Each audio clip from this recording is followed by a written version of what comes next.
Rambler Sports Locker. Some think of it as work, some think of it as fun. Most of us think of it as family. RSL has played major roles in all of our lives.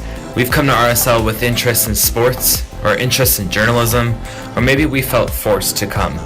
But in the end, we've come in with nothing, and now we leave with everything.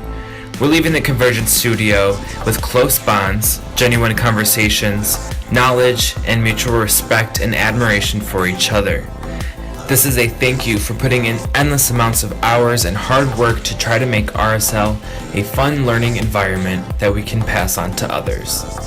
This is the Rambler Sports Locker, Class of 2017.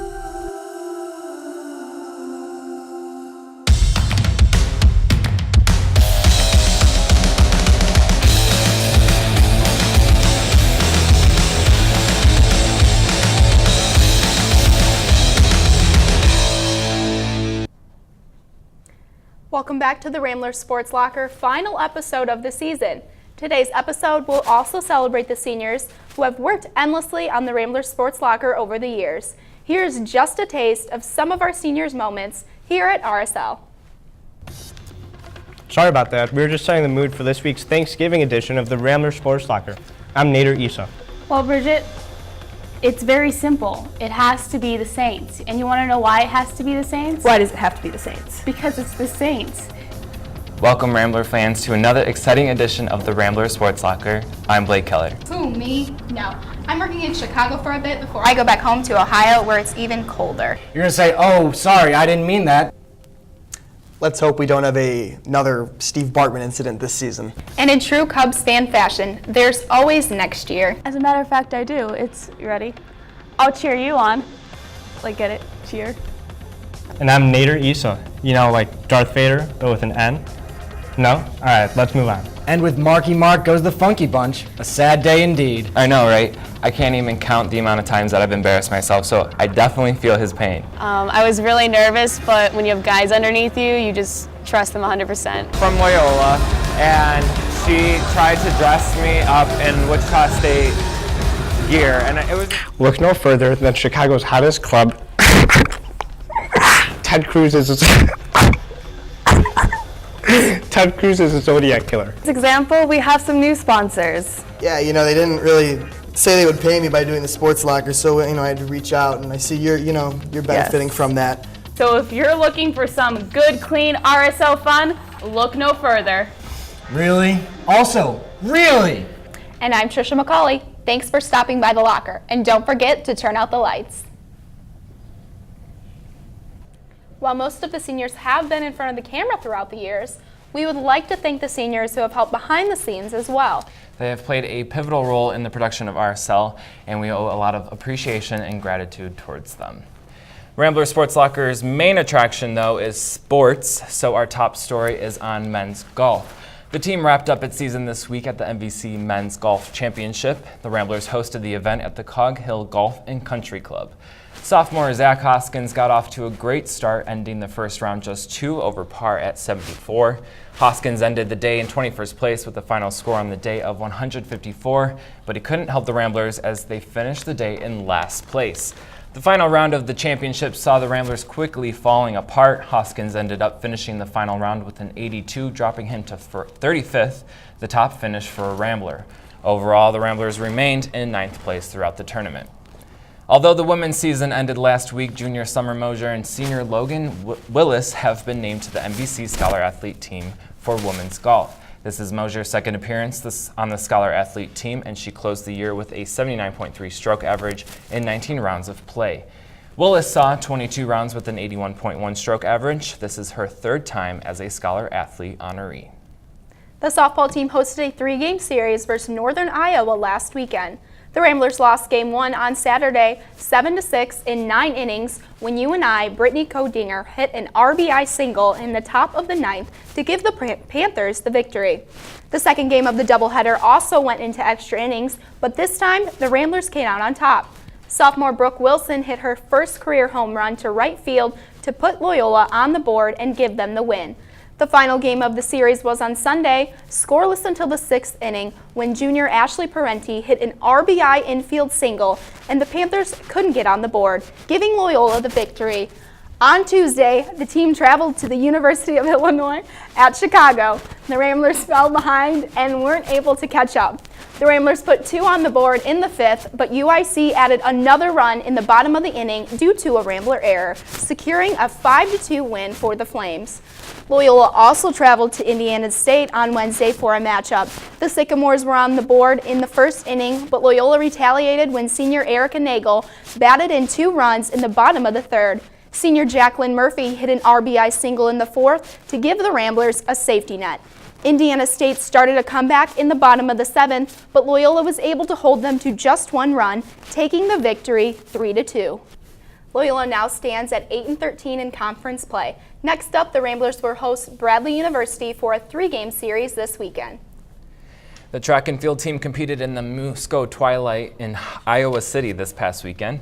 Senior Jazz Hayes recorded a 10.48 seconds in the 100-meter dash, the second fastest time in school history, placing him 5th overall. Freshman Eric Burns also broke Loyola records with a long jump leap of 7.67 meters, the second best in school history. Redshirt Jake Mazanke and sophomore Kevin White finished 1st and 2nd respectively in the men's 800-meter run. And juniors Brady Rodney and Kira Washpun, sophomore Natasha Simmons, and freshman Danae Lawrence make up the women's 4x100 meter team. They finished the competition with a season best of 47.21 seconds, placing them in 4th in the competition. The Ramblers wrap up regular season at the Drake Relays, which continue through the 29th in Des Moines, Iowa. The Loyola men's basketball team added another player to their roster. Junior guard Adarius Avery will be joining the Ramblers next season. Avery comes from Connors State College in Warner, Oklahoma, and was ranked 2nd in the nation with an average of 24.1 points per game. The 6'5" guard also averages 10.9 rebounds and 3.8 assists in a game. He shot 49% from the field and 71% from the foul line this past season, scoring double figures in all 34 games. Now we send it over to Dylan Conover, who stepped out from behind the Ramble desk for a hashtag Throwback Thursday segment we like to call By the Numbers. What's this week's number, Dylan? Welcome to a throwback segment of the Rambler Sports Locker, By the Numbers. I'm Dylan Conover, and this week's number is 15. In 1985, the Chicago Bears, known as the Monsters of Midway, steamrolled through the NFL, cruising to the playoffs and a Super Bowl win, the only in franchise history. The Bears won 15 games that season, a franchise record that stands to this day. In 2000, the Bears quarterback at the time, Shane Matthews, set a franchise record 15 straight completions in a game against the New England Patriots, the team they beat in the Super Bowl 15 years before. Also in the year 2000, the Chicago Bulls were having a rougher go of things than the Bears. That season, just a few years removed from Michael Jordan's second retirement from professional basketball, the Bulls won a franchise worst 15 games. 15 years after that, in 2015, the Loyola men's volleyball team won its second national championship in a row, defeating Lewis University. The team has been ranked in the national top 15 poll for 75 weeks straight. Junior middle blocker Jeff Jendrick was named a finalist for the Ryan Miller Award this year, which honors the nation's best middle blocker. Jendrick, born on September 15th, after recording the highest hitting percentage in the country this season, is looking for his 3rd All-American accolade. And finally, this year the Rambler Sports Locker will graduate 15 members. Some helped out freshman year, some didn't start until this year. But no matter when they joined or left, they all helped make this show possible. That's it for this week's By the Numbers. I'm Dylan Conover, back to you guys at the desk. Thanks, Dylan. We've been shouting out the seniors graduating this year and retiring from RSL. There's one member who really has made a difference and didn't always like to be in front of the camera. So I personally looked deep into my external hard drive files to find this mock report from last year's Jesuit Jam. So we'll send it over to 2016 Beatrice Cabanas. Hi, my name is Beatrice. Welcome to Rambler Sports Locker. We're here at Jesuit Jam. We're at Gentile Arena at this year's Jesuit Jam, and we're having a blast. Signing off. Thanks for that special report, Beatrice. What a cool throwback. Earlier this week, we held our second annual RSL Battle of the Sexes basketball game. Although the women were the first on the board, the men quickly retaliated with a jumper here from Mike Niche, and they went on a run. The women weren't giving up as Diana Durr hits a 3 for the women's team. Our own Nick Schultz channels his inner Porter Mosier, trying to get the men back in the game. His pep talk must have worked as the men went on to get a basket from Jacob Sandoval, followed by a few buckets from Aaron Onion, including a 3 to put the men at a solid lead. The women began to get aggressive as Beatriz Cabañas fights for the ball, and Onion gets the ball, and Trisha McCauley, oh, what a tumble. Onion kept up his aggressive play, taking out Diana Durr, the women's leading scorer. Cabañas is still trying to keep up the spirit with her queen dance. Coach Schultz is happy. Onion continued to dominate on the men's side, running through the whole women's team for a layup as the women tried to fight back with another shot from Durr. But the men scored their final point with a jumper from Niche, giving the men the 21-5 win. What a tough game. We talked to Aaron Onion and Diana Durr after the game to talk about who was the toughest player on the opposite team. Kelsey was pretty good, but Trisha was pinching me. I have some marks, so that was a little rough. So they were aggressive. They were an aggressive bunch, and they gave us a tough game. Aaron is definitely a little too aggressive. You know, for a soccer fairy, he's pretty good at basketball. I will give him that. But he was playing against a lady. Should have taken it a little easy, but that's all right. Okay, Blake, for the record, I do not recall pinching anyone. I think I was just being aggressive. I'm sorry if Aaron couldn't handle it. But he was aggressive in return, and I have a few bruises to prove it. Well, I filmed this year, and I did last year for the first annual game. So, I mean, I was expecting a lot more aggression out of you, so compared to the first year. I toned it down. I tried to tone it down. We toned it down, so I think the men can handle it. They're good. And now we'll bring it back over to the Ramble desk, where Dylan Conover has returned and joins his Ramble analysts to discuss this year's NFL Draft.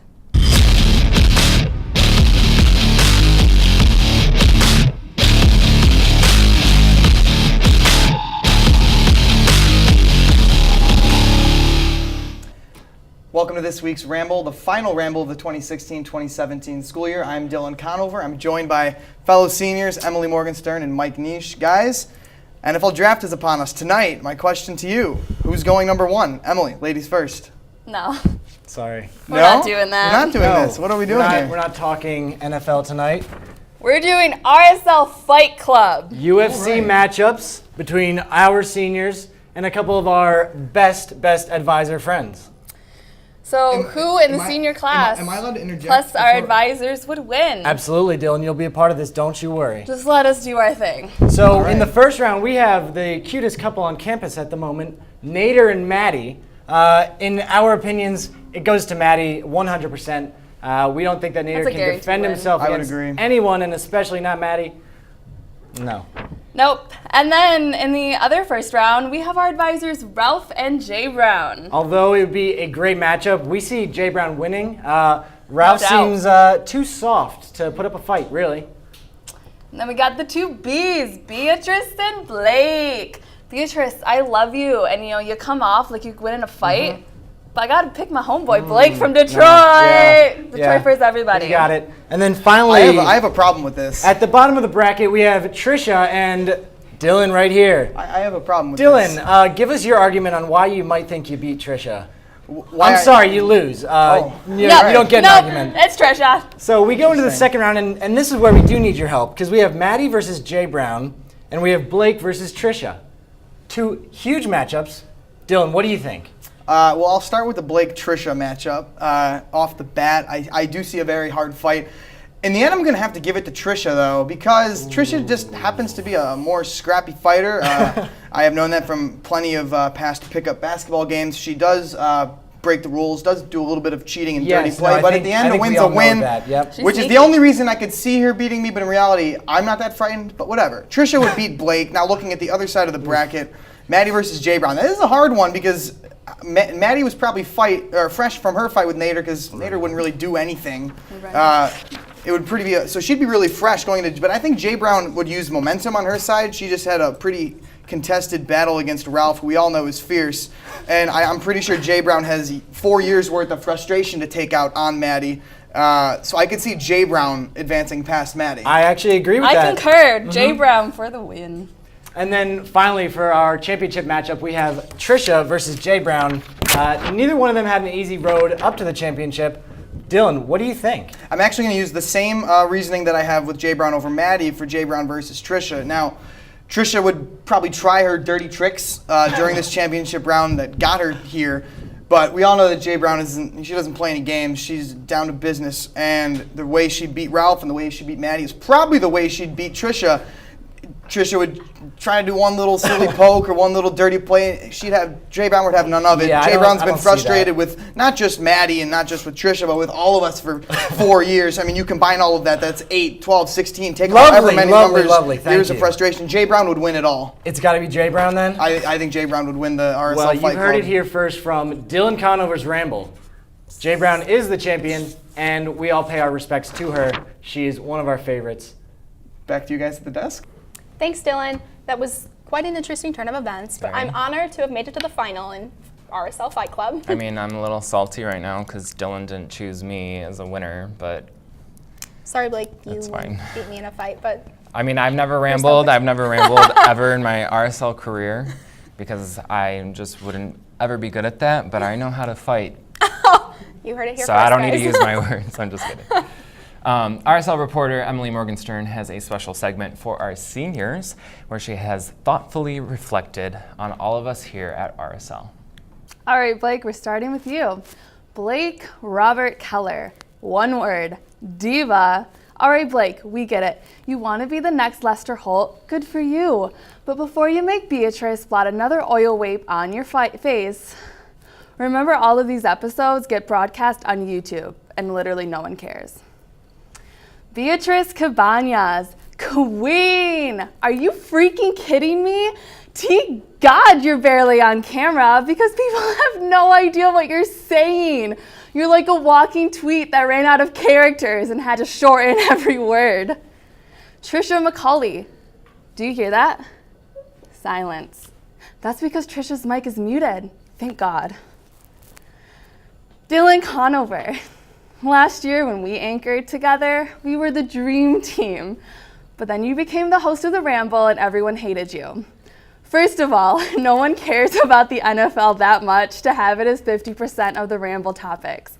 Also, you should have stuck with the philosophy thing because you're really good at boring people to death. Mike Neach, whatever. Oh, Mike, I'm so glad that you got me into RSL.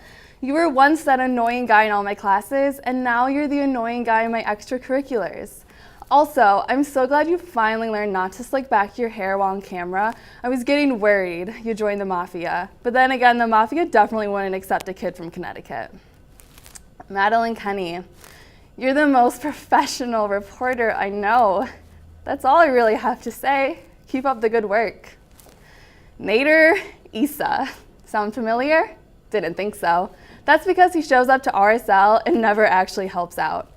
Okay, we get it. You've been in it since freshman year. You didn't want the responsibility of being the executive producer again, and you nailed an internship at the Chicago Sun-Times, which turned into a full-time job. Congrats on that, by the way. Too bad Print's dead, just like your career. And last but not least, Rambler Sports Locker. You know what RSL should really stand for? Rejected Sports Losers. Because to be honest, that's who we are. We can't be athletes. We can't even date athletes. So we might as well talk about them. No one at Loyola knows us, not even the athletes or coaches we interview. If you're watching this, you're either A, one of our parents, hi Mom, B, one of us, or C, one of our future employers we tied down to watch our reel. No matter who you are, thanks for watching and helping us boost our self-esteem, because honestly, this is all we have. Thanks, Emily. At least I know what our mascot is. I mean, I will admit I'm a diva, but I own it, so own your mess ups, please. For our full episodes and the chance to get on the conversation, follow and like our social media handles for an up-to-date look at all things Rambler sports.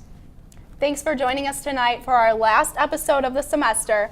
I'm Trisha McCauley. And I'm Blake Keller, and I'm gonna miss you, Trisha, and I'm gonna miss all the seniors. So be sure to check back in the fall for more episodes, as Henry Redmond and Kelsey Frew will be taking over duties as co-executive producers. And as always, don't forget to turn out the lights.